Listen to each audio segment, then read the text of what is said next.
welcome to our SEAC meeting for our first SEAC meeting for the 2025-2026 school year for Monday, September the 8th. I hope everyone had a lovely summer and it's nice to see all your faces again. All right, so welcome this evening to everyone.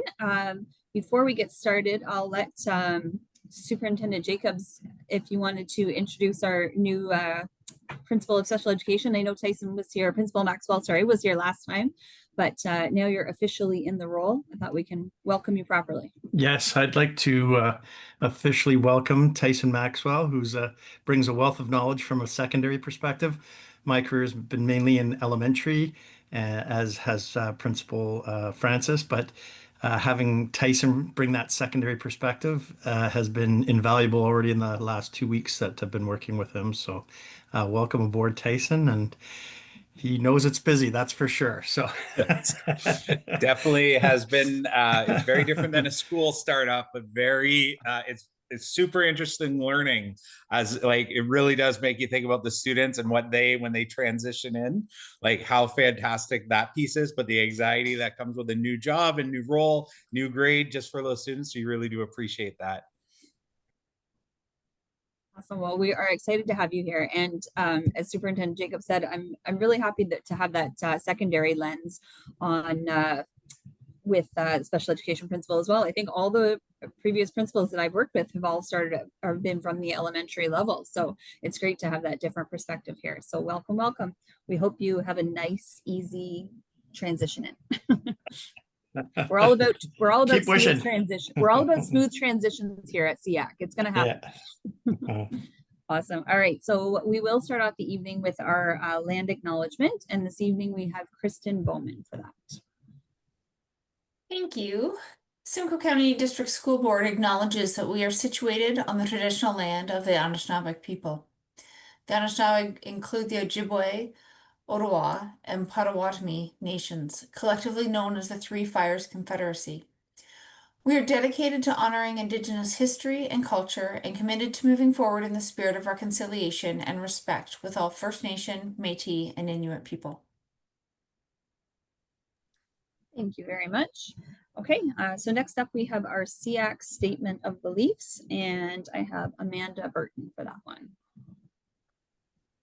Based on our belief in respect, leadership, integrity, collaboration, compassion, student-driven services, and the right of all students to be included, we advocate that all students have equitable opportunities to learn and participate in inclusive school communities. They are supported in developing and maintaining relationships and participating in freely chosen activities and groups that result in a sense of belonging. Students' unique learning styles are recognized and planned for in a caring and sensitive manner, enabling them to learn and participate with dignity and respect. Students' strengths and special education needs are identified and responded to early, as this is paramount to their growth and development.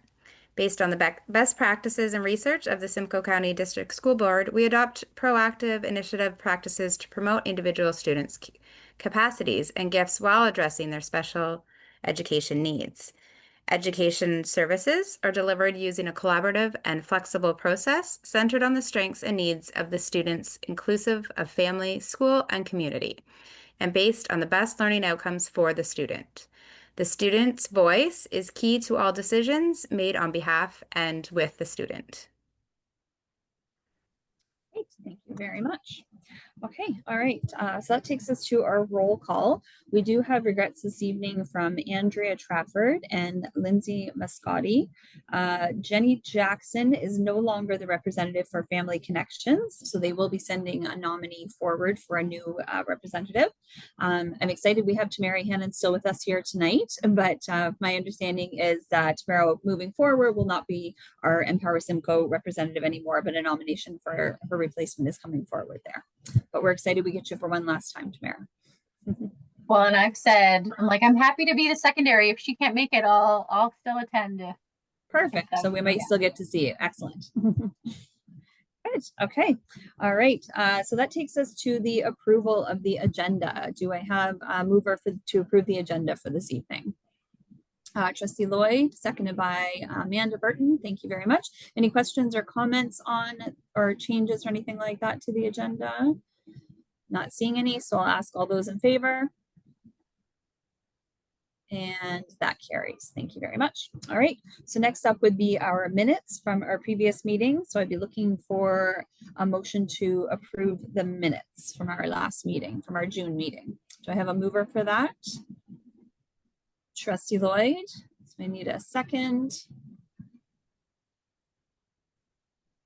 Just looking for Amanda. Thank you very much. Okay. Any questions or comments on those minutes? They should have been in your package. Okay, and I'll call the question. All those in favor? And that carries. Thank you very much. Okay, do we have any declaration of conflict of interest this evening? Okay, not seeing any. And then I will just back up a second here. So I did just receive, we have regrets tonight from Trustee Powell as well. Will not be able to join us this evening. Okay, so that takes us to presentations. So to start off, we have the Margaret Gallo Award. And then I'm very sorry, I don't know who I'm coming to first for that one. Am I going to Tamara? Yes, Right myself. to you? Okay, perfect. Yeah. Thank you very much. Tamara, please go ahead whenever you're ready. Thank you. So I'm sitting here on behalf of Catalpa, and I used to sit on the SEAC, and then Andrea took over, and I'm her secondary. So when she can't make it, I do attend the meetings. So tonight, I have the privilege of speaking to all of you here about Margaret Gallo and our Spirit Award. And we have already given this award to Anita, presented it to her at our office in the summertime. She graciously came in on her own time so that we could give it to her there, but I wanted to give it to her in front of her peers because I think that's extremely important, that and I'm sure you all know how wonderful she is anyway, but what I'd like to do is just give you a bit of an explanation about Margaret and then go from there. So this award is significant for us at Catalpa because it honors the memory of our former executive director, Margaret Gallo. She deeply embodied and championed our values of respect, inclusion, compassion, determination, and advocacy. She inspired her friends, coworkers, partners, and those we serve to integrate these values into their daily lives. The Margaret Gallo Community Spirit Award honors an individual who exemplifies Margaret's values and has made a significant impact on their community or the lives of others. This award ensures that her spirit continues to inspire and touch our community, our staff, and those that we have the privilege to serve. I'm proud to present the Margaret Gallo Community Spirit Award to Anita Kent because she is an exemplar of Margaret's values, and her work has significantly changed and improved the community and the lives of others. Anita, in our work with you over the years, we have all seen your commitment in helping our diverse community access our services and understand their rights and their choices. You are well known and well respected by our agency because you go above and beyond in your work, finding placements in the schools within the Simcoe County District School Board. And the transition is anxiety inducing for our many students. And you take the time to get to know the kids, their families, and their support team so that they have the best chance of success in their education. Anita, we appreciate you because we know you believe everyone is entitled to an inclusive education, because you support social growth, development, and advocacy. You're collaborative because you treat every kid with a unique voice. You always go out of your way to make sure we're all doing the right thing for these kids. You are accountable, you believe in change, and you build on inherent strengths. Your wealth of experience and knowledge has been nothing short of invaluable, and it shows in everything you do. Anyone that knows you knows that you are down to earth and bubbly, and that makes you extremely fun to work with. And we know you love to laugh. Anita, we present you with this award and the frog statue, which we've already given you. And if you ask why a frog, well, it was Marg Gallo's favorite animal, and they are a powerful symbol of metamorphosis and transformation. And that's what you have helped these children do in their transitions to school. On behalf of all of us at Catalpa, we thank you for everything you do. And just on a personal note, Anita has supported two individuals of mine that are what would I call frequent flyers. One can't step foot into a school, but Anita has been so extremely creative in supporting this individual that she's attached to the online, but Anita goes and sees her. And when I go visit these two individuals, I mean, it's almost like they say to me, have you seen Anita lately? Have you talked to Anita?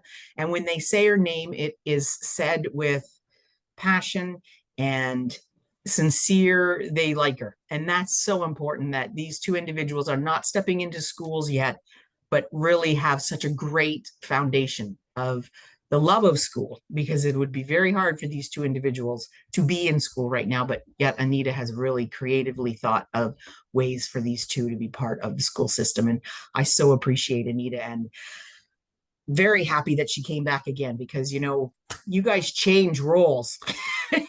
We get used to someone and then poof, they're gone. So we're very happy to continue having Anita supporting our individuals. So thank you so much for giving me that time to do this. Awesome. Well, I think we need a round of applause there. Congratulations, Anita. That's wonderful. I wish you could hear the applause. If we're, you know, online, it's a little, you know, anticlimactic. But I'd love to give you the opportunity to say something if you wanted to. Do you have any response? Or I don't want to put you on the spot at all, but please go ahead if you want to. No, thank you so much. Thank you, Tamara. I really appreciate it. As you know, I love every single one of the individuals that we support. And if I could, I would be teaching them all every day, but unfortunately, I just can't do that.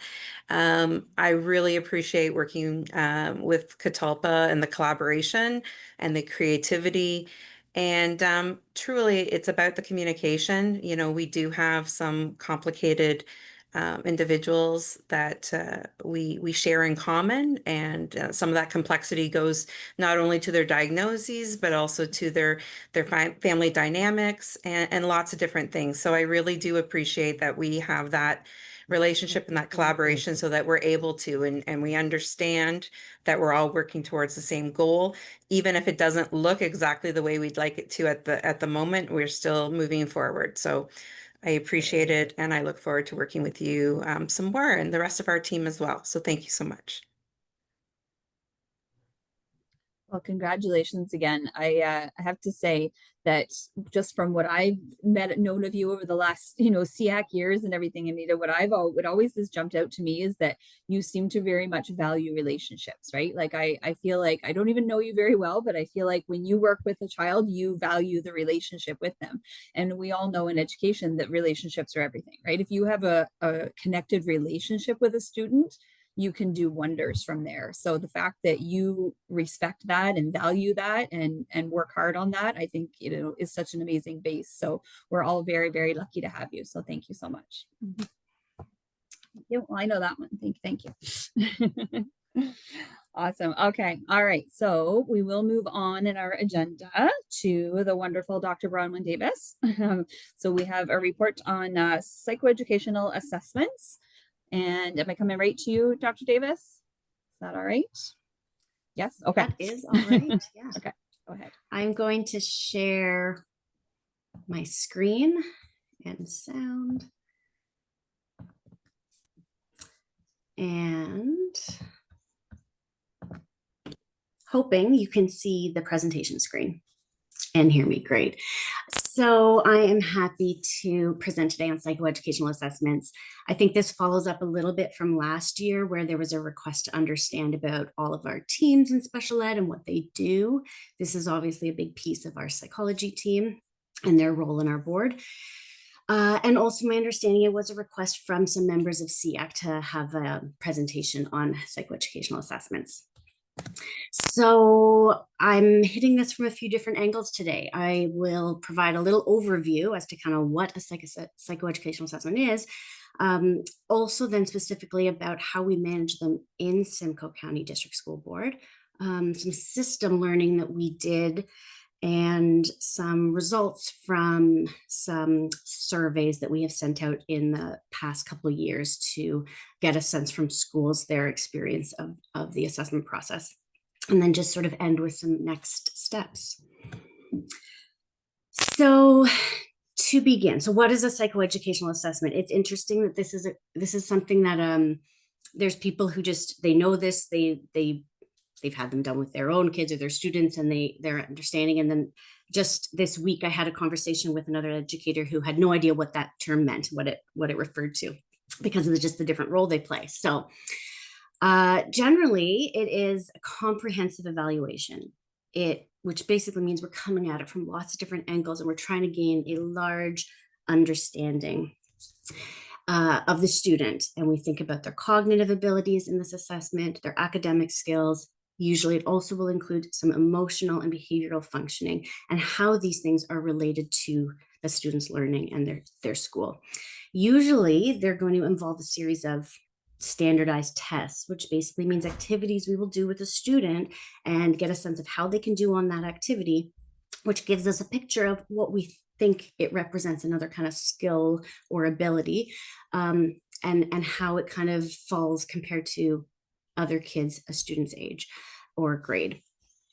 And then we also emphasize that it's not just a test and a score defining something about a student. It really is, it involves sort of what we say like multi-method components. So there are some tests we do, but that is in combination with rating scales that are done, in combination with maybe observations of a student, lots of information from teachers' reports themselves as to what's going on in the classroom or at school, and then a lot of information from parents who really have so much insight and knowledge to share about their children, and that piece is hugely important as pulling it all together. The hope is that we can gain some insights into their learning and behavioral profiles, and that this can help us identify some maybe educational needs, which sometimes might relate to a label or an identification in our system, or a diagnosed disorder like a learning disability, an intellectual disability, maybe autism or other social emotional challenges. Ultimately, label or identification or not, the goal is that we can help guide or inform supports and programming for that student. So there's lots of different components that can be included in these sorts of assessments, and I will say that they do vary a little bit depending on what the question is that's coming forward. So I've listed some of them here, and my graphic is the attempt to try to show that these are kind of interconnected things, right? So of course, you know, attention is going to impact what you can remember. If you're not able to pay attention to something that's being taught in the classroom, then of course it's not going to get into your memory. But we look at lots of different components here. And so I've listed some of them. Reasoning is often the kind of more problem solving that we focus on.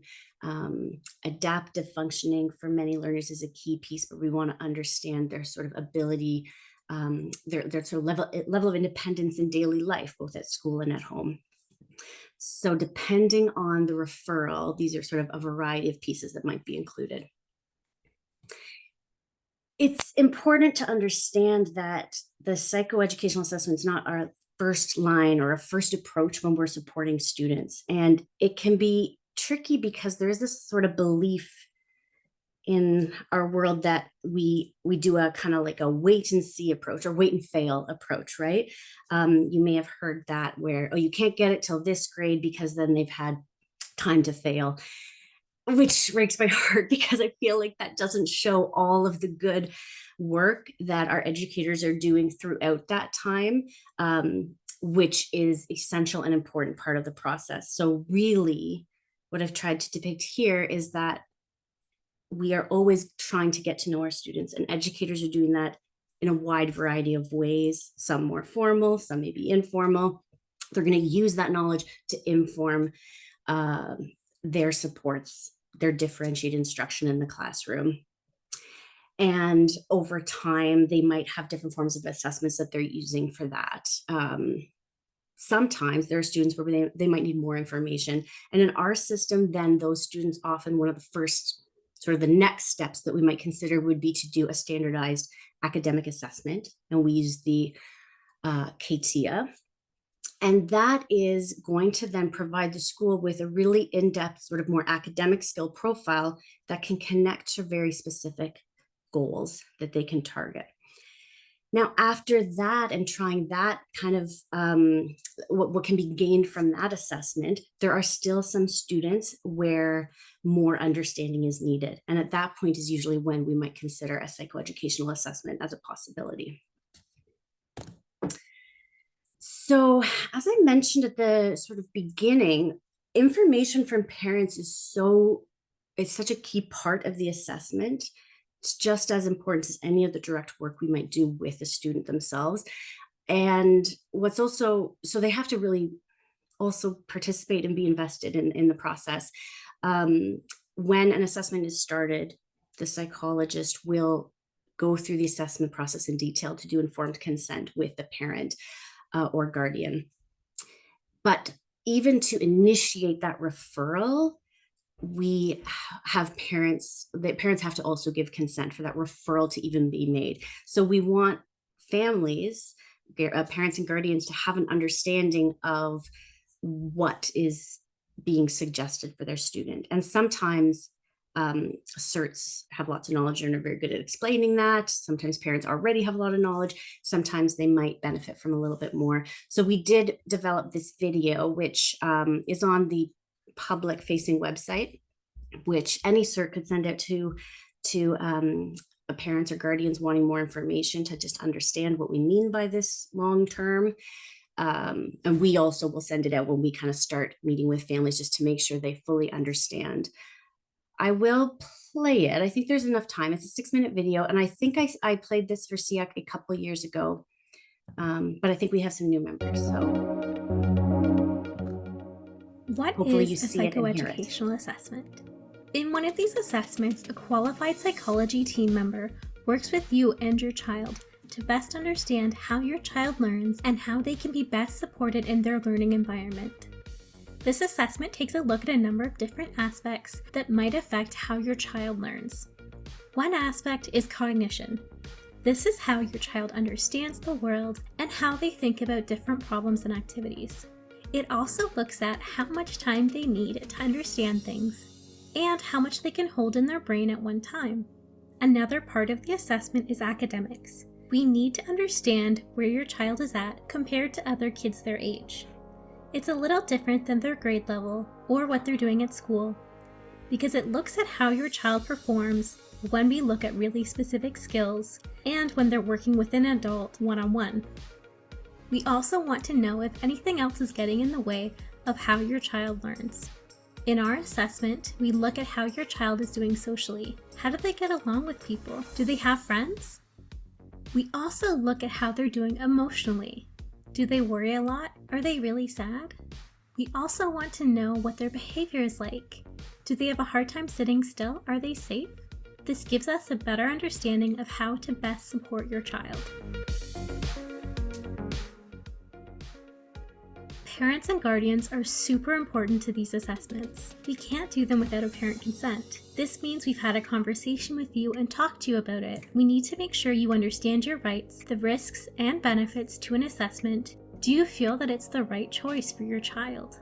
If you agree, we also need information from you about your child. What do you think is important for us to know? And what are things that happened in their history that might be relevant? We might send questionnaires where we ask things about your child, how they behave at home, and how independent they are. We can also talk through these questions. Another really important source of information is school. We often chat with your child's teachers, see how they behave in school through questionnaires and looking at their student file, and we may also sit in on your child's class to see what we notice. The psychology team is who gathers this information and summarizes it to share with you. We use our training to provide recommendations and talk about what we notice.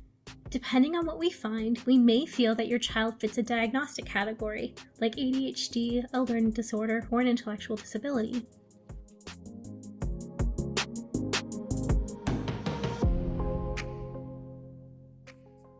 Before we even meet your child, we get a referral from the school team. Once we get that referral, we reach out to you to talk about the assessment. We want to make sure that you're comfortable with the assessment and you understand your rights, as well as the possible risks and benefits to getting an assessment.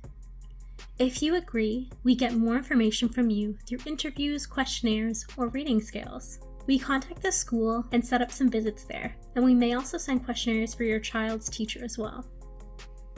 During the assessment, we meet your child at the school and we complete activities with them to understand how they learn. We take breaks as needed, and your child still goes outside for recess and has a typical nutrition break with their class. During those breaks, we might take that time to look at their file or speak with the teacher to get a better sense of what their teacher notices in class. We may also decide to send out more questionnaires or rating scales, depending on what we notice. After we have completed our assessment, we piece together all that information and we get a full picture of your child and their strengths and challenges. We present this information in a written report. Once that report is written, we schedule the meeting with you. We talk to you about the report and what we found during our assessment, and we want to see that our understanding fits what you've noticed with your child. In particular, we talk to you about what your child's good at and ways that we can best support your child. We also share if a diagnosis is appropriate for your child. This meeting may or may not include the school. If the school isn't at the meeting, we will schedule a separate time to speak with the school, and you can choose whether or not you feel like coming. Whether or not your child receives a diagnosis, the findings and recommendations in the report help us understand your child and what they need. It can inform their individualized education plan, which is a formal document that helps school staff personalize their support for your child and make sure that they're getting what they need. It can also inform any decisions that you make regarding your child's school placement, expectations in class, and if they're suited for specialized programs. It also helps us collaborate and make sure everyone involved with your child's education is on the same page about their needs. A psychoeducational assessment is not used to determine anything about you as a parent. It's not intended to draw any conclusions about your ability or your capacity to parent your child. It also doesn't make decisions for your child. We provide recommendations and possibilities, but you as the parent decide what is right for your child. We're also not medical doctors. Our report doesn't lead to medications. If you choose to pursue medications for your child, such as those for ADHD, you can discuss our findings with your doctor. Our report is also not the final step, and it doesn't fix your child's challenges. You and the school team can use the report to make changes and better support your child, but it is an ongoing process, and you need to decide what works for your child. People and situations change, and because of that, your child's needs may change. It's important that you're comfortable with what we're doing. It's also your right to change your mind at any time and at any stage in the assessment, even if it's 10 minutes before the meeting with the school. You can also choose not to share certain information with us or choose who we talk to. However, that's going to mean that we can't get the fullest sense of your child's needs, and it can influence the conclusions that we can make. For more information, please talk to your school team.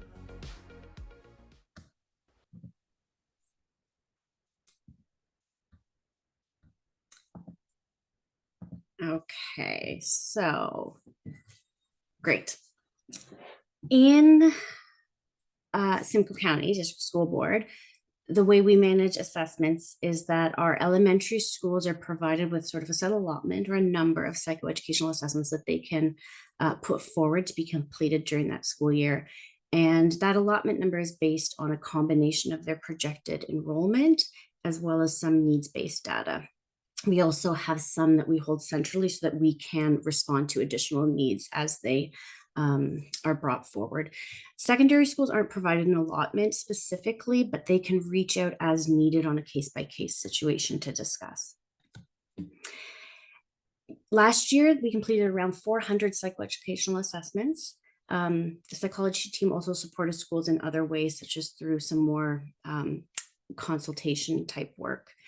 Most assessments assessments in Simcoe County District School Board are completed by either our internal psychology staff. What's really exciting this year is that we have actually 2 new registered psychologists or psych associates that were hired to join our team. We've had vacancies in this department for a very long time. So really excited to have a couple new hires there. So we have a team of 6 right now, psychology staff. and myself as well. And then we also contract out to external partnering psychologists in the community. We have 6 different providers right now who are on our approved sort of vendor list. All of them have a lot of experience, many of them working in school boards and have done assessments in Simcoe County for a number of years. During the 2023-24 school year, we provided a series of 1-hour webinars to help increase staff's understanding of psychoeducational assessments and help them understand the process related. So how to know when to refer, who to refer, how to support that process, understanding the results, and then understanding more complex profiles. We did these live and invited any staff to attend 2 times per day, one sort of lunchtime, one after school time, and we recorded all those webinars and put them available on our staff web so that any staff member would have access to them should they want to expand their learning or refresh their understanding.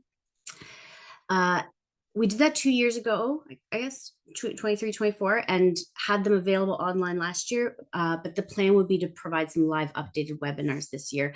Not necessarily because the information is fully changed, but just knowing that it is nice to have sometimes the live opportunity, and then you can also respond to the direct questions that kind of emerge at that time.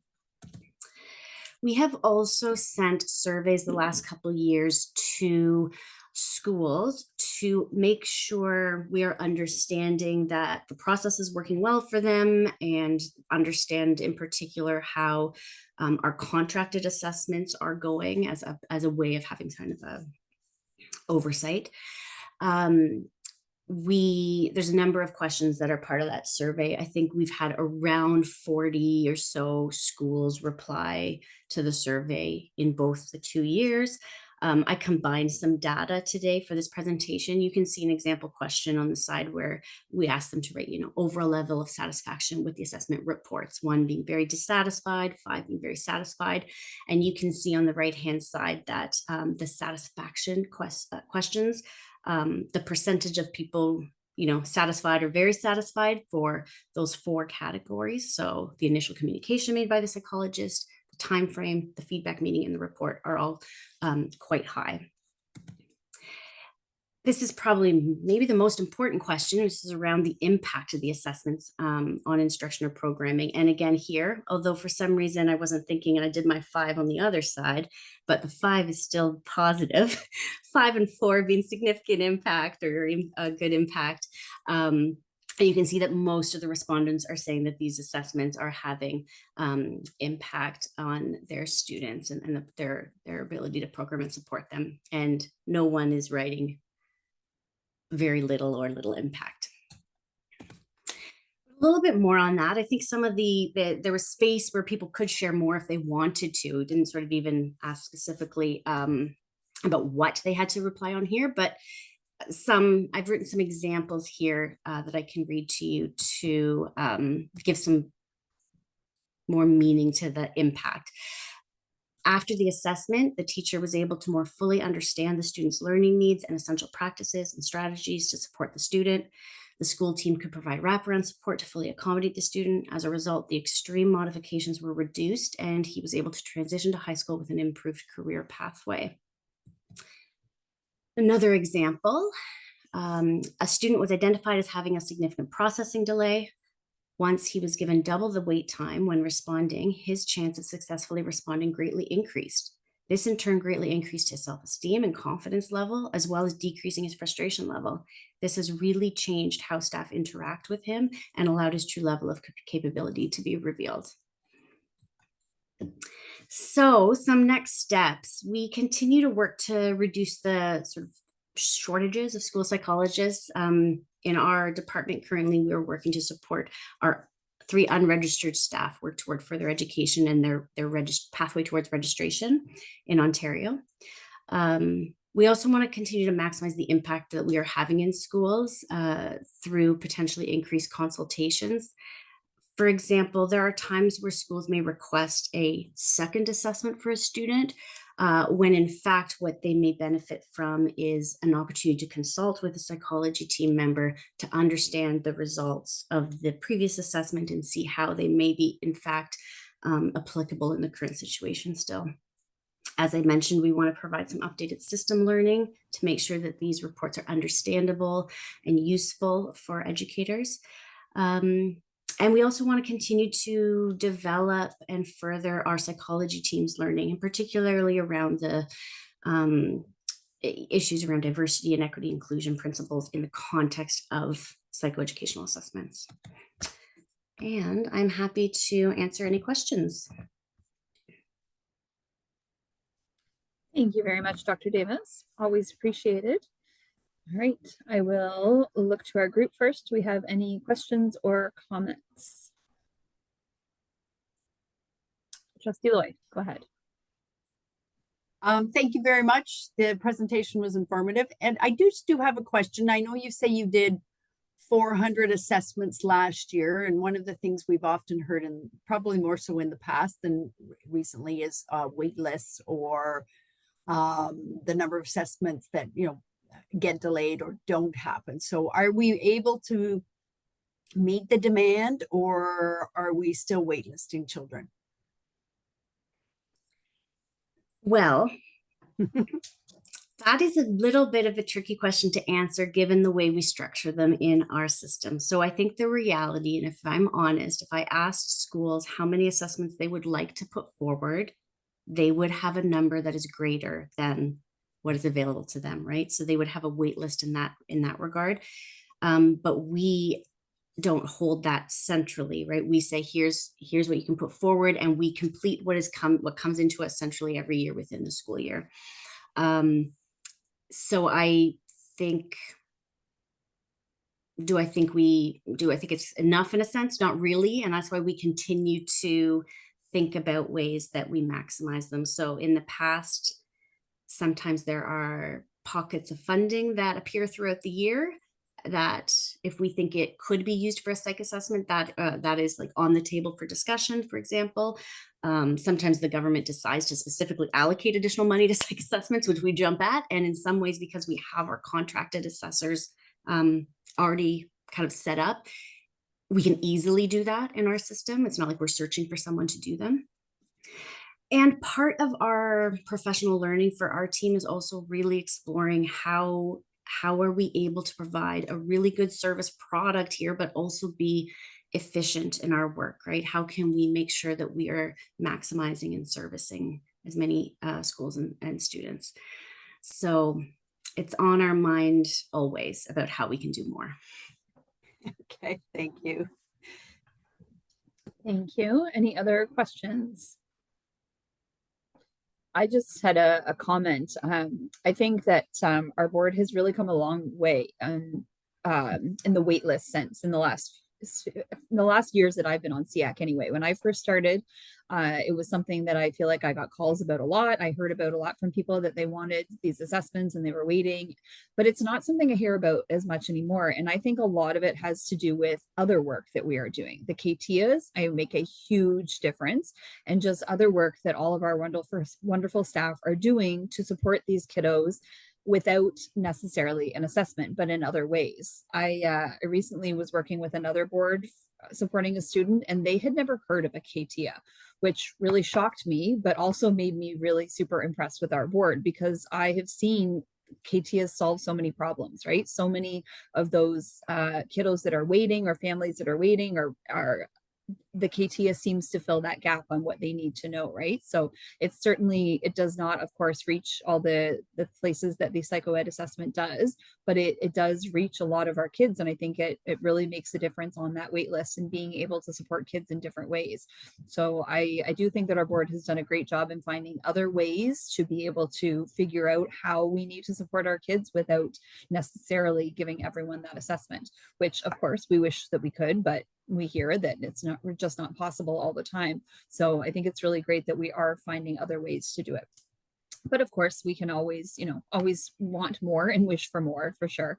And I know I have seen myself in working with families that maybe a school is out of, they've used up their allotted assessments, but a situation sometimes will come along where it is very needed. Maybe it's a new student to the school or something like that.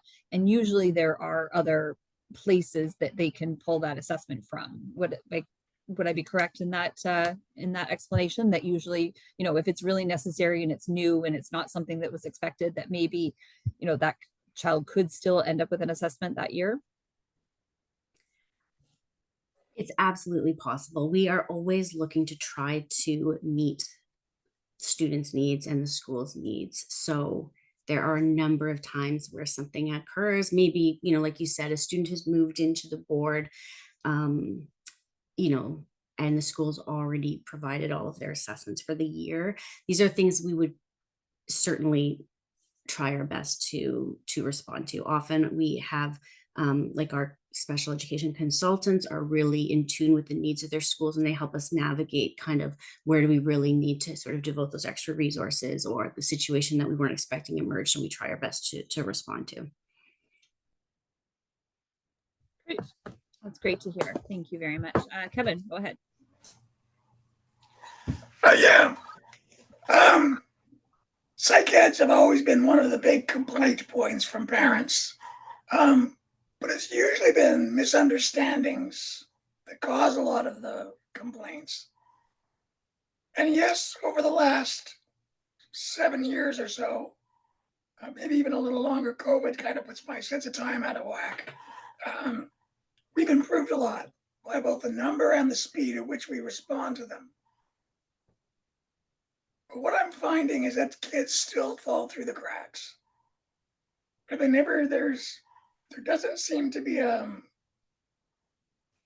system for catching the kids right across the board, because a lot of the schools don't seem to know how to get the attention of the central teams about certain students. I mean, I had one student who we were pretty sure could not read in grade 6, and no one from the central team had seen them. Right? Just because somehow they kept falling through the cracks one way or the other. Right? And when I talked to the school, they said, oh, there's nothing they can do about it. But there is things they can do about it. And we need to train the administrators on how to deal with kids that may need this service down the road. And it does happen fairly frequently. I run into usually a few every year that if you could tap someone on the shoulder, the kid would get the assessment. Maybe not right away, but maybe the next year. But we do miss kids. And I think that's where we need to improve. I'm not sure we need to spend a lot of money on more psych assessments. We need to spend a little more energy on how to find the kids that need them. Thank you. Yeah, I appreciate hearing that point for sure. You want me to respond? Yeah, I mean, I can pass it over to you too. I think I mostly wanted to just say that I kind of am hearing it, and I'm taking this away with me as well to think about, okay, where is this? I do recognize that kids fall through the gaps for sure, and we want to catch that. So I will kind of reflect on that a little bit more myself as well. Yeah, and we do appreciate any feedback that we can get to always improve. I know that we've been doing a lot of onboarding with people new to the role or new to our board, and we want to close those gaps for sure. We always want to make sure our principals are reaching out either to their facilitator or consultant if they're not sure. So I think that's very important, but we will take that away and we'll build that into our department meetings as well. So we meet once a month as a special education team so that we can tighten those types of things up. So thank you for giving us that feedback. But to be fair, I tend to only see those that fall through the cracks, so it may skew my particular perception of what's going on. No, one's too many. So we do appreciate it. And and this is why we have SEAC, those connections with us as well. So like Brandy was saying, the relationships, I know if Brandy has a question or Jody has a question, I know they reach out to me directly for sure. But Megan and Tyson are highly responsive. We have an excellent team. And if you just give us a heads up, we'll make sure that we can close that gap as soon as we find out about it. Thank you. I appreciate you bringing that up, Kevin, because, well, first of all, also, I would like to say we all very much appreciate you catching the children that fall through the cracks. And we're so happy for all the work that you do surrounding that. I know I rely heavily on that. So we very much appreciate that. But I appreciate you bringing it up as well, because it is important, right? I think that all of us here would acknowledge that there are definitely kids who go unnoticed, right? They don't get the support they need. It's not brought to the forefront, and it does happen sometimes. And it's really, I think it's really important what you said about staff not necessarily understanding that they do have an option sometimes as well, right? I think that we drill into people sometimes that, no, this is the protocol, this is what you have to follow. But there's always an exception to every rule. And it's a very hard balance that they're not constantly contacting Tyson and Megan and saying, hey, you said, but knowing that when it's really needed, that there is something that can be done all the time. So, and I think of all the kiddos who are just projecting and seen as behaving badly, right? And that maybe there's so many other reasons behind that. And I feel like those are a lot of the kiddos that we're probably missing sometimes, is we're really not seeing the learning difficulties for them. We're just seeing the behavior that is coming because of the struggles that they're having. So I think it's really important that we're always thinking about the kids that we're missing. So Kevin, I do thank you for bringing that up for sure. Okay, all right. Any other comments or questions for Dr. Davis before we let her on with her evening? All right, I'm not seeing any. Well, thank you very much as always, Dr. Davis. Such an important topic to hear about for sure. Okay, all right, so moving on in our agenda, that would take us to, so we have no items for decisions, so we're on to items for information. We have no follow-up from previous meetings. That takes us to 2 staff reports. So it's SEAC C2A 2025 Summer Learning Programs with Principal Maxwell for your first SEAC presentation. Yes, so I know I was looking this over before starting. I actually have a personal connection to it because I did have a son starting grade 9 this year, and he did a reach ahead of geography. So kind of really do appreciate that e-learning opportunity. But in Simcoe County, we have students and staff participating in summer learning programs for elementary reading, mathematics, the use of assistive technology, social skills, multilingual learning, secondary e-learning, reach ahead learning activities, and credit recovery, as well as staff professional development. For both the SEA and the PPI, or the way it is the positive peer interactions, which was a opportunity for students to the program was about self-advocacy, self-regulation for those students in the primary grades. It was really positive, supportive environment for supporting our students in that grade 1 to 3. The SEA was really about teaching self-advocacy and supporting our students with the use of technology and the variety of ways that they can demonstrate their learning. And then when we look at the STEAM, or the reading, the science, technology, engineering, arts, and math programs, all were well attended.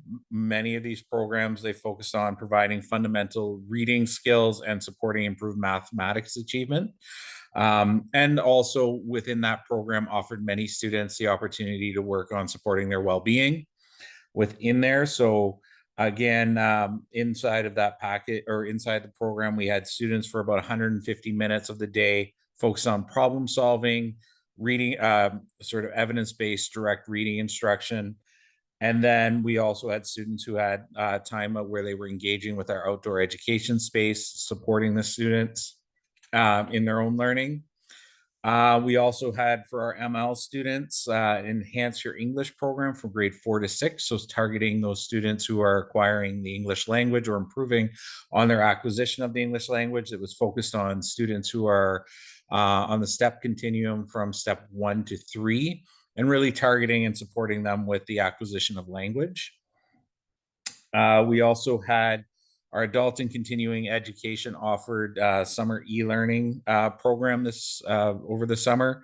Within that, there was 33 different e-learning courses that were offered, including 12 for grade 9s and 10s, and 21 for students in grade 11 and 12. Through this, we had about 4,167 unique SCDSB students complete e-learning courses with a success rate of 96%, which was, so we had over 4,000 credits granted to SCDSB students through the e-learning program. Talking personally, I can tell you, my son, every morning he had the teacher who was available to kind of work with him, and they log into a Google Meet piece. And then throughout the day, what he did appreciate as he worked through it was breaks for gaming, as there was the asynchronous part. So he would be able to work through schooling and also do some gaming throughout the time of during the month of July. And so we also had students who did reach ahead. So this summer we had 302 students who took the advantage of that reach ahead opportunity. And then we also had students earning, so students in grade 8 earned a geography credit. Our students from Rama First Nation, Beausoleil First Nation, Indigenous students from Barrie, they all took part in a grade 9 geography credit, where each location offered a unique program designed in collaboration with their First Nation communities. And then we also, from that, we had summer credit recovery that usually runs in the first week of July. And in that time, we had 133 credits that were earned during that period of time. And then we also had staff who were engaging in summer learning, working on the grade 9 geography course and developing the new D-Stream curriculum for it. What we kind of took away in talking to the principals who were responsible, really what we saw was the school system continues to kind of evolve and be responsive to our students' needs based off of what we're seeing in the system, and then meeting those students where they're at and supporting them through these summer learning programs. And with that, I'll take any questions. Thank you very much. All right, do we have any questions or comments? Trustee Lloyd, go ahead. Thank you. Not really a question, but just a comment. I think, you know, we have over the years evolved, as you stated, and we're starting to recognize that summer learning is a wonderful opportunity for students, and we're expanding the opportunities that are there, and students and their families are taking advantage of that. So I think it is, you know, we started with a few programs and then it's expanded, and there seems to be a significant keen interest in the learning programs. So I think, you know, it's something we need to prioritize moving forward, because I think there is a recognition there that, you know, learning just doesn't stop in June and start again in September, and it can take place, you know, throughout the entire year. So I'm very pleased to hear all the programs that were offered this year. Thank you. Kevin, go ahead. The e-learning is fabulous for a lot of kids, but not all kids. And I'm wondering how many of our programs are actually in person still? So through, do you mean, Kevin, in regards to secondary or the elementary panel? Either one. Okay, so Greg? So we did expand. So a lot of it was in person. So we had 4 sites available. So I know traditionally we had the one site, like last summer, it was Terry Fox that we kind of focused on, but we had 4 schools offering in-person learning. So that was very positive. So like I know Worsley, for each area, there was it Regent, I believe, in Aurelia. So there were 4 sites.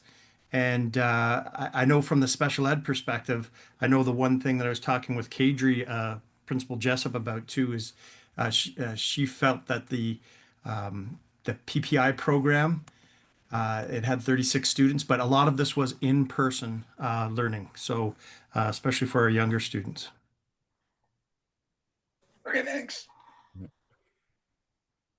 Thank you very much. Any other questions or comments? Okay, I did just have a kind of a follow-up to that. I think all the summer work we're doing is so amazing. I do remember we had a big presentation at board last year, and I remember at the time Trustee Lloyd saying that we really need to share this information with the ministry because our board is doing so many great things.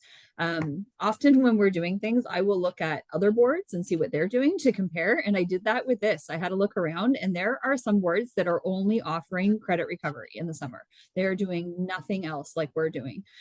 So it was really quite incredible to see that. I will say though, following up on what Kevin said, I believe, and Superintendent Jacobs, correct me if I'm wrong, but I believe for credit recovery for high school, like for secondary school, we don't offer anything in person for them anymore. I believe it's all online, which, you know, as Kevin said, is great for some, but definitely not for all. And sorry, am I correct in that? Yeah, I believe that's my understanding as well. As for secondary, there's more virtual. This is where Tyson's So experience I can is speak greatly to helpful. the summer credit recovery program. So it's usually a 1 week program where the students are achieving those credits. That's all in person at our secondary schools.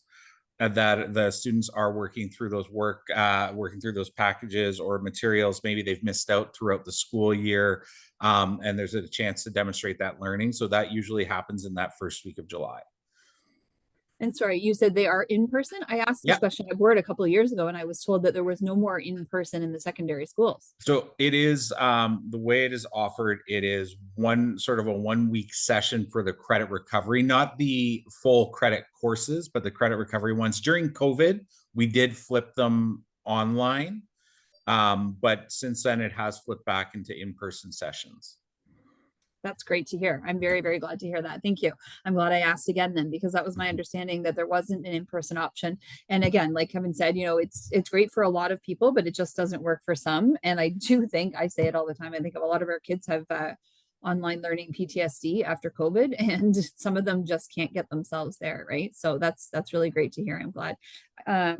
I'm glad to know that as well. But yes, I think it's wonderful, all the great programs that we offer for the summer. Like I said, I looked at other boards and I was really shocked that some really offer nothing at all, and ours does so much. So that's great. Okay. All right. Moving on in our agenda. I don't think I see any other questions or comments on that topic. Okay. So moving on to so B, SEAC C2B, SEAC orientation and training with Superintendent Jacobs. Yes. So again, it's great to see everyone back. SEAC is a definite strong partner that we like to work with and provide these professional development presentations and reports.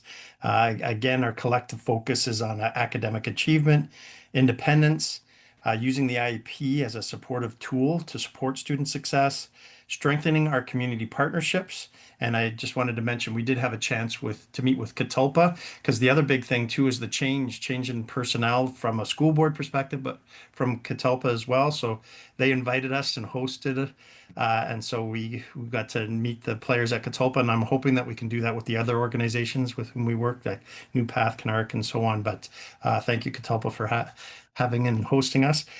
So those partnerships are important, and the successful transitions. And Tyson's response, you know, about the in-person, that alone was, he made the right choice to have that secondary perspective. And that ties into the transitions, you know, into school, but also between our elementary schools and secondary, so important. And between Megan and Tyson, we're closing some of those gaps too, because I know transitions is sometimes problematic as well. So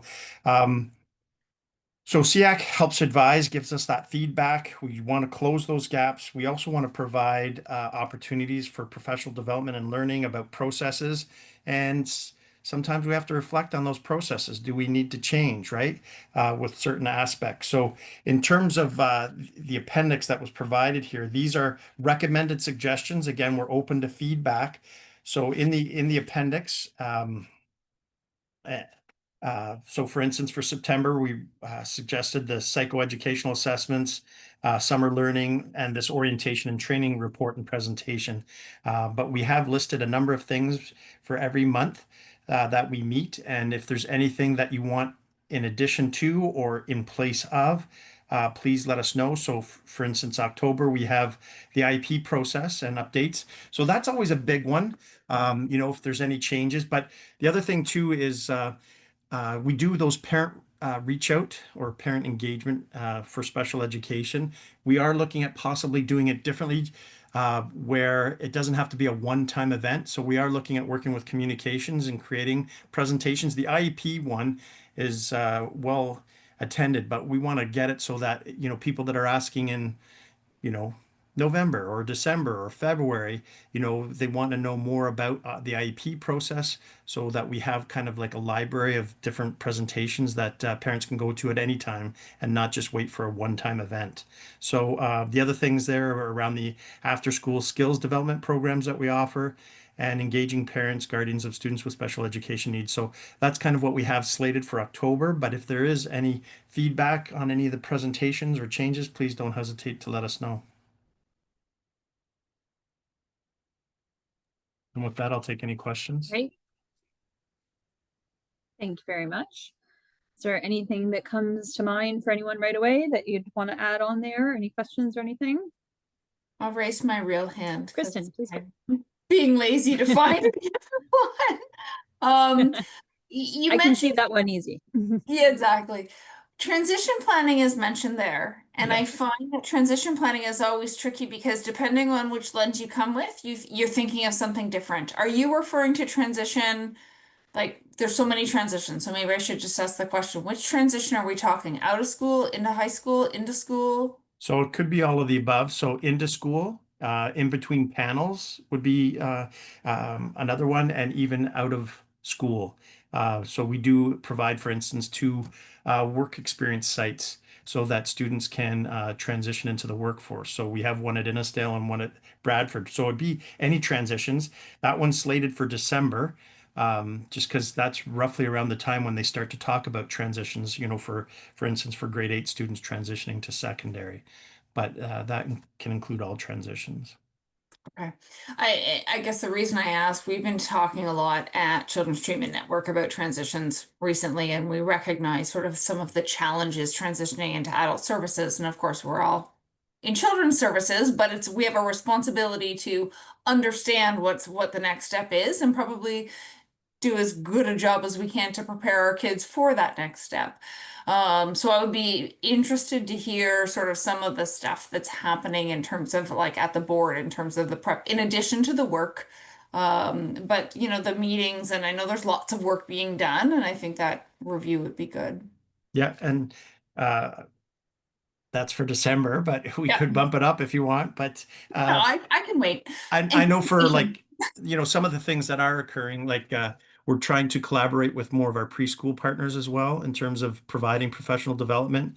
And I think those relationships and partnerships are important in terms of finding out which students right from the get-go, you know, may benefit from assessments possibly before even coming to school.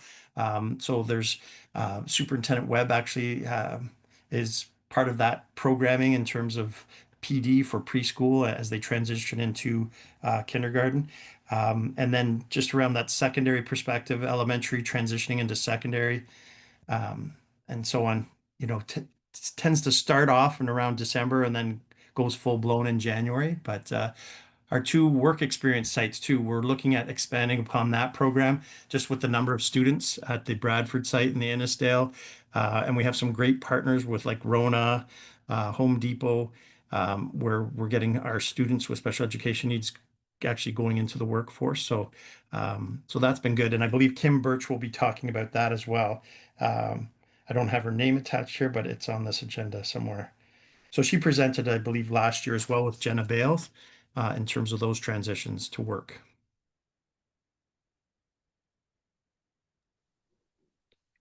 Great, thank you.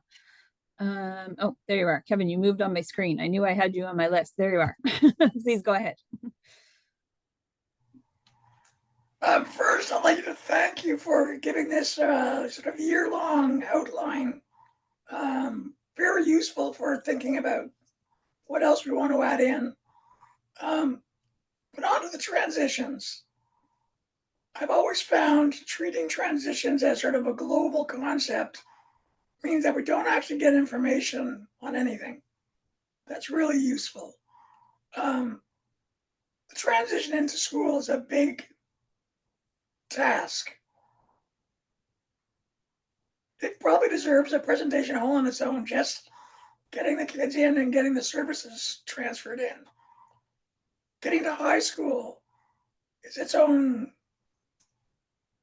I mean, you could spend a week on getting kids set up for high school and probably a month on getting them out of the high school and not into their parents' basement. So personally, I would rather see, even if it's only not every year, we just concentrate on one of them, right, in detail, rather than, giving a sort of like lip service to all three of the main transitions. Or break it up over, instead Over of a couple one of- meeting, 3 meetings maybe? Yeah, just so it's too big a subject to put all together in like, because it's really 3 different subjects. Okay. Well, that's good feedback to take away for sure. Which one would you want to prefer to start with? Do you want to start with like the preschool transition, or which one is most pressing right now, so that I can tap the right individuals on the shoulder to make sure that they're I focused think on the one that we're sort of falling behind on is probably transition out of school, out of school? right? I mean, CTN has been very good, and the preschool system has been very good at catching a large number of the people and transitioning them in as best we can. And the transition to high school, while difficult, is pretty good, but we really are years behind in the effort that's been put into transitioning kids, either to the workforce or to university or college. So that's where I would concentrate on. So to workplace and college, university, or the Yeah, in other words, transition out of okay. out of our care rather than into our care. I Okay. would And agree we're with that, and including if college university is not an option, what, day programs, like what else is out there, and how are we helping kids prep to be prepared to attend a day program with as little support as possible? okay. We'll focus on that, and a few people's I'm thinking about in terms of who I should speak to bring back to the table, so we could focus on that one. Kim Birch would be one of them. I'm thinking maybe Jason Pino, and I'm just talking aloud to with Tyson and Megan to see who we can pull in to kind of talk about that transition out. And again, the focus on students with special education needs going into the workforce or to post-secondary or to trades. Yeah. All right. I feel like Alrighty. when I think about that topic, I feel like we've had a lot of like we got a lot of information on the transitional centers, which we learned a lot about, but I feel like that was probably the only discussion we really had on that type of transition. So yes, other things would be good as well, for sure. Yeah. And I'm even thinking continuing ed maybe, Mhm. because that would be another one, and maybe not. So if that could be maybe a John Playford or something like that as well. Superintendent Playford. All right, we have a focus. Thank you for that feedback and focus. I appreciate it. Oh, Kevin, go ahead. Sort of as an add-on to that, another one of my core bugaboos is the co-op system and special education. And I really think we need something less intense than like our Bradford Center, but more intense than sending them into a regular co-op class, right? Because the regular co-op teachers do not know what all those kids that are in between need. And I would love to see some work done on specialized co-op teaching or co-op classes for kids with special education needs. That maybe even split between schools, right? It doesn't really, but something of that nature, because the ones that aren't severe are the ones that end up missing out. The ones that we have the best chance of helping living productive adult lives are the ones that we don't actually get to.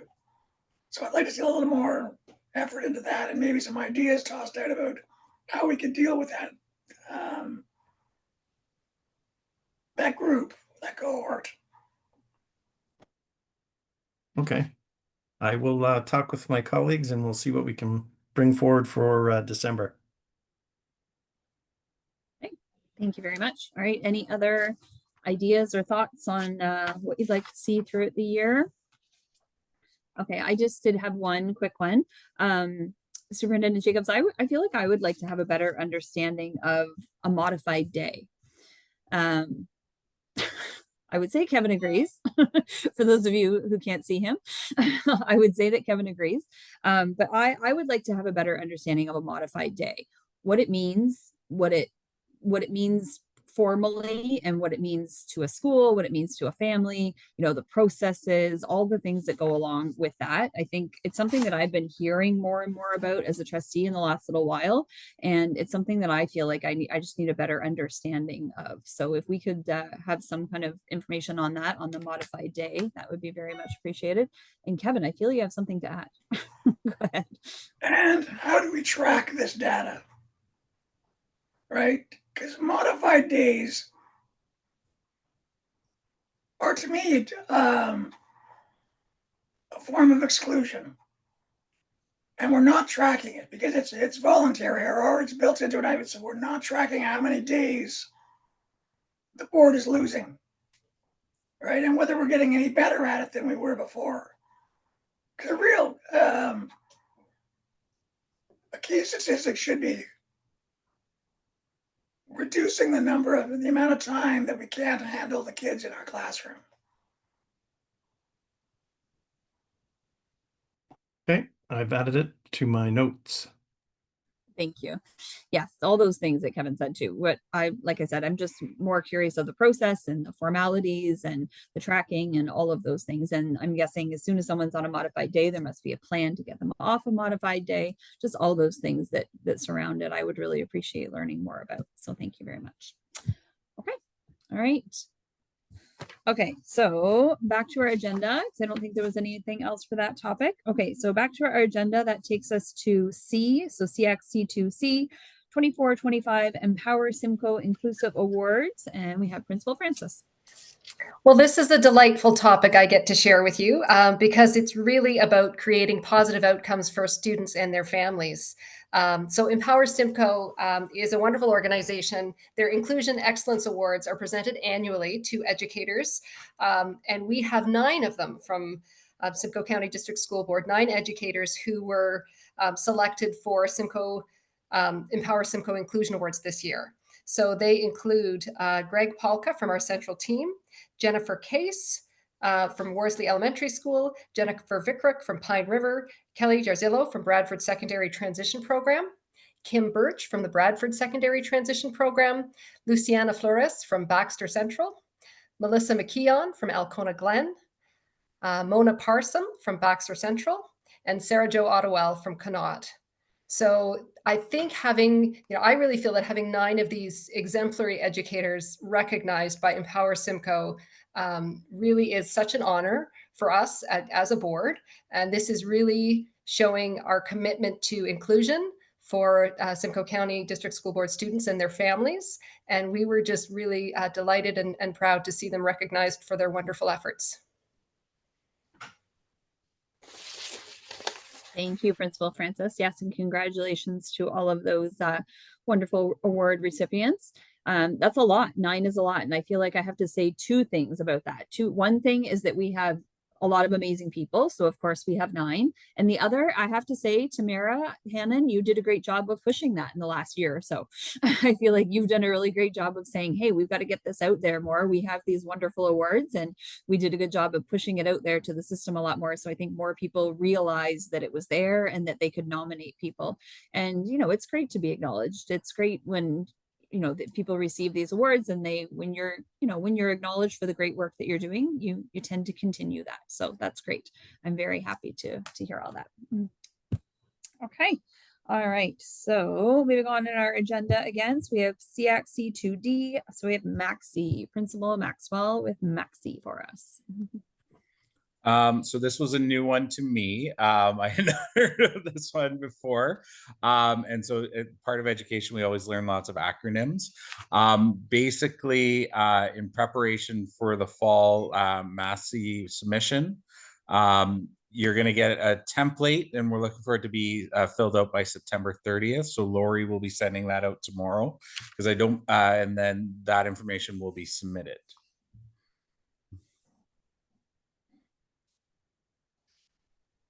Okay, thank you very much. It's just the same as always, I guess, right? Like what we want to, like a stop, start, continue type of a survey. Sometimes we have a bit of a discussion here about it as well. So looking at the form here is like current emerging issues affecting students with special education needs, successful practices to supporting students with special education needs, and challenges and possible solutions is what's the outline of the form. Okay, sounds good. Okay. I know, sorry, go ahead. Nope. Oh. Yeah, I just know sometimes we have a discussion about it a little bit here. You know, sometimes us committee members are not always so great at filling out a survey that comes to us in our very busy lives, but sometimes we end up having a discussion that you get some good information from there. Is everyone okay with that? Maybe we're only at 7:16, so I thought maybe I'll just give us like a quick 5 minutes and see if anyone has anything to say right off the bat. Tyson, I'm sorry, can I get you to repeat that first question for us? Yeah. The first so, one on the form? Current emerging issues affecting students with special education needs. Okay. Is there anything that comes to mind right away? Now that I've said we normally have a discussion, probably no one's going to have anything to say off the top. Well, off the two top of them their were head, but mentioned, yes. like transitions for sure, with the focus on transition to the workplace, that the things that were just brought up this evening even. Right. Are I was two going to say, I things. feel like we've kind of had this conversation along the way incidentally, right? Can I interrupt just for one moment? We have not had any communication from the ministry as of yet. This is just in preparation for what they will most likely be sending us in terms of questioning. So the template that they may send us could differ slightly. I just wanted to throw that out there. Okay. Thank you very much, Lori. Thanks for that. We'll just do really quick then another couple minutes. Let's see the next, there's only the 3 questions on there, right? What was the next one? Successful practices to supporting students with special education needs. Successful practices. Okay. Well, one of the ones that we talked about earlier was the CATIA. I think that has made a big difference for our board. I think that's one that definitely should be highlighted, especially once I realize that not all boards do that. Anything else that comes to mind for anyone that they'd want to jump on right away? Tamara, please go ahead. I would say that the continued support for the 2 FASD classrooms, and it would be lovely if we could look at, and I keep saying this one every year, if we could look at secondary support for FASD. Okay, perfect. Thank you. All right, and Tyson, you want to give us the last one then? Challenges and possible solutions. Okay, I feel like, again, they kind of go together. We've kind of talked about those along the way. Kevin? Since you haven't got anything from the ministry yet, why don't you send us out these forms? We can compile them and then do a quick add it to next month's agenda, because it'll probably won't be till next month that you actually get something from the ministry. So once we have some core ideas to talk about, we can throw them around next month. I think the date is September 30th, though. We don't have the template from them yet, but we do have the date of when it's due. They haven't given you a template yet. Whoa. Yeah. Oh, Come on, are you new here, Kevin? This is the way it goes. So yes, we're just kind of being hopeful. We're being hopeful that we are giving proper answers. Tamara, please go ahead. I know my staff are always, this is like the thing they always are struggling with families is kiddos who have transportation needs, so they don't fit in that catchment area to be bused, but that there's risks of them walking in the community or other reasons why transport to school is difficult. And I know they've advocated case by case, but it's a struggle that they often will lament about. So I know that's something that we often will comment on when we put in our form. So just to bring that up, that's something that we could look at more. And I know it's complicated in the funding stuff, but just have to say it because I know it's what the staff will advocate for. Thank you. We appreciate that, Tamara. I think Trustee Lloyd will attest to one of the things that trustees talk about the most definitely are transportation costs and transportation difficulties and all those things that go with it. And for sure, it's absolutely an issue, and it's absolutely something that we wish you could do better on all the time. So it's a continued discussion always, for sure. So thank you. Okay. All right. So that sounds like it. There you go. Tyson, you got a few things to note in there to start at least, right? Good. Okay. All right. So we will move on in our agenda then, because that was the last under items for information. So we have no committee reports. So next up we have SEAC member updates. So association updates, agency updates. Does anyone have anything to share? It's that time of year where everything's getting going. Tamara? Oh, I thought I saw, yes, go ahead. Just want to share about our Circles program. So in Empower Simcoe, we go into schools and present over a 6-week course to a class, the Circles program, which is a James Stanfield curriculum. It's a great curriculum that teaches like relationships and boundaries. And a couple years ago, we put it out for like a role, like to ask everybody to express their interest, and we got more interest than what we could serve. So this year I'm going to put out communication that the plan is to offer it as kind of more of a lottery system, that like put your name in the hat, but it's not guaranteed you're going to get access to the program.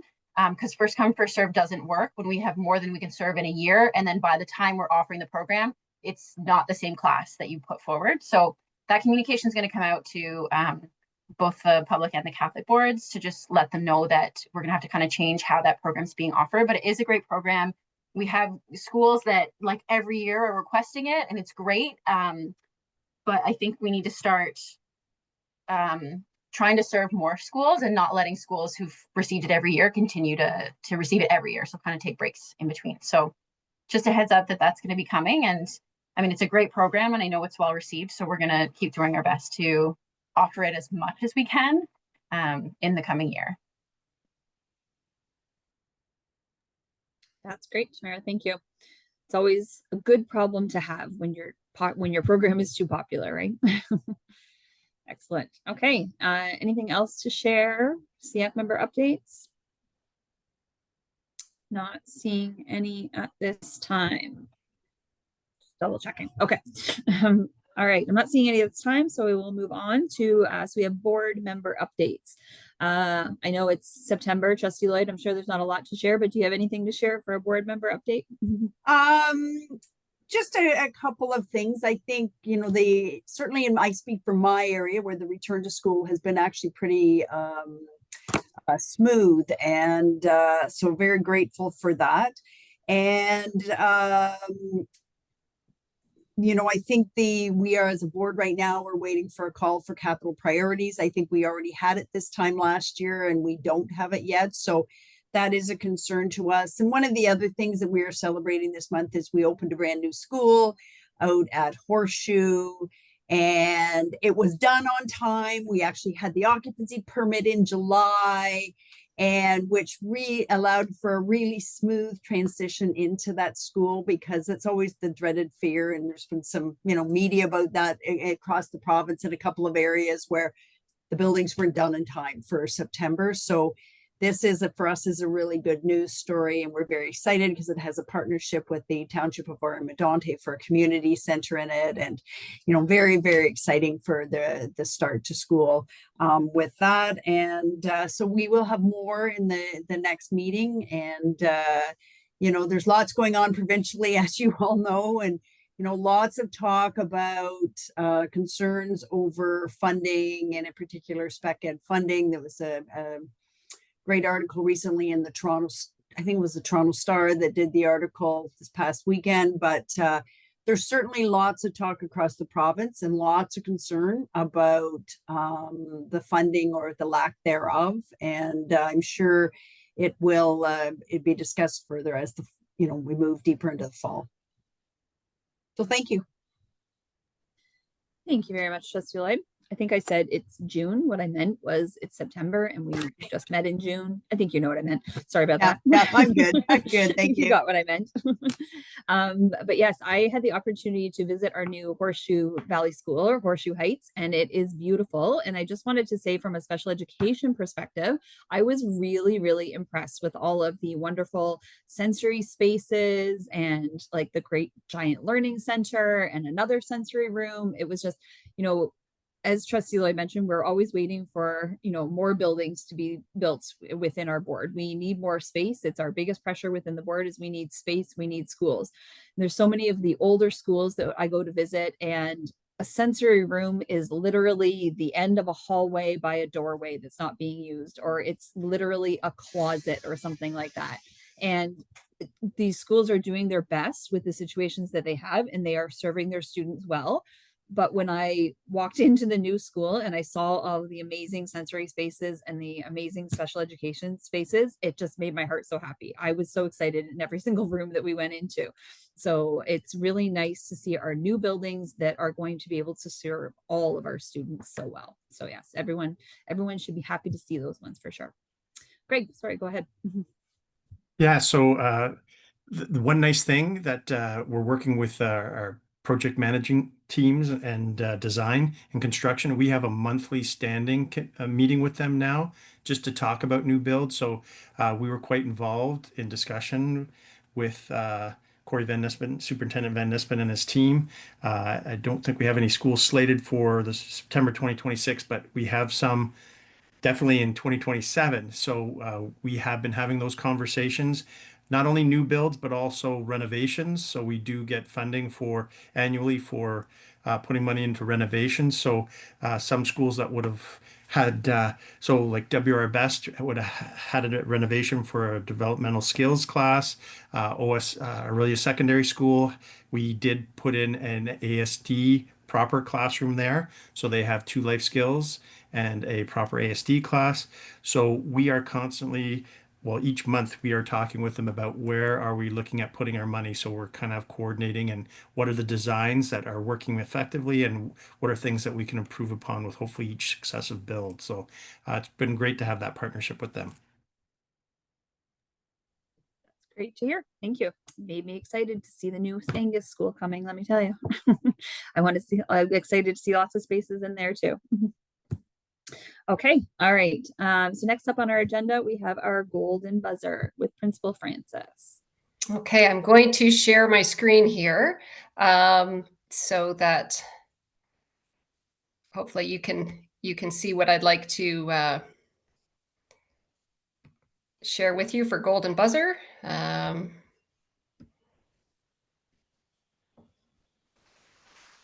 All right, so can everybody now once I share this, I can't see anything, so I'll have to rely on someone to verbally tell me. Yeah, You can see we'll give you excellent. feedback. We'll give you feedback. Excellent. Okay, thank you for that. So, you know, just to add on to what Superintendent Jacobs was saying, we have some new spaces that have been created for special education this year. And so I have some photos of these spaces to share with you. This is WR Best, and this was renovated to create a wonderful space for students in the developmental skills classroom. And it was a wonderful thing. So Principal Blom is currently principal at this school. And so she opened this space and was delighted to welcome learners into the developmental skills class. So they have a wonderful setup that design and facilities worked on through the summer. And I have to say, design and facilities, that relationship with us has been wonderful because they have been very good about creating these spaces and getting students and educators what they need. So the next one, this is Aurelia Secondary School, and this is these are the educators in our county ASD classroom, and they're delighted with their new workspace, and students are delighted to come to school, and we have lots of really positive things that have been said about this new space at Aurelia Secondary School. Next, and here we are at Horseshoe Heights, again in the ASD classroom that was created there. And I was there with Superintendent Jacobs on that first day, and wonderful to see many of our central team members there who are working with staff and working on those student transitions and getting everybody settled and happy into their new classrooms. So seeing these wonderful spaces and all of the students who are, you know, in a wonderful space to start their year has been great.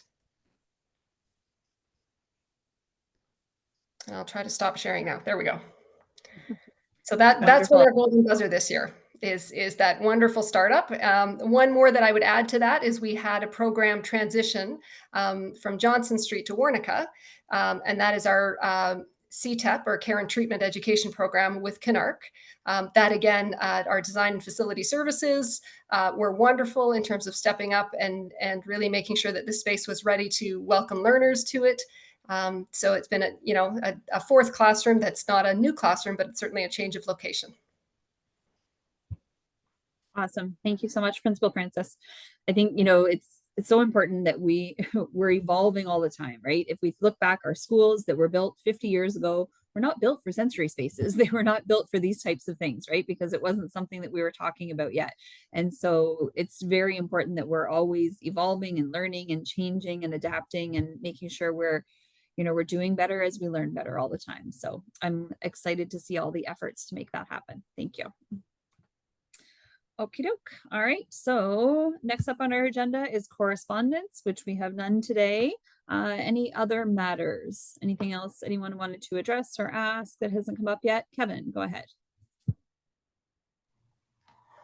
Yeah, this goes to before most people's time on this committee. But we had a presentation before COVID with these nice little robots that went around and did the it was a robotics student that could attend classes where they couldn't for medical reasons. I'm wondering whether we still have these and whether we have a program to use them, because I'm dealing with one student that has unpredictable medical needs. And it's a high school student. That would be an ideal solution if you could march the robotic student from classroom to classroom when that individual student couldn't make it. I'm wondering whether they're still around.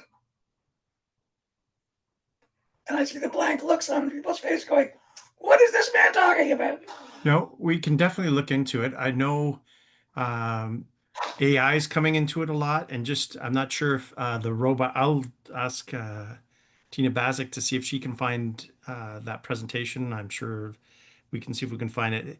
Just AI and recording has come up, and the use of like Angel Sense and Little Tracker and those types of things where they actually record things. It has become up as a confidentiality issue, which is problematic. So I'm not sure if the robots had a two-way communication, or so I'd have to look into that.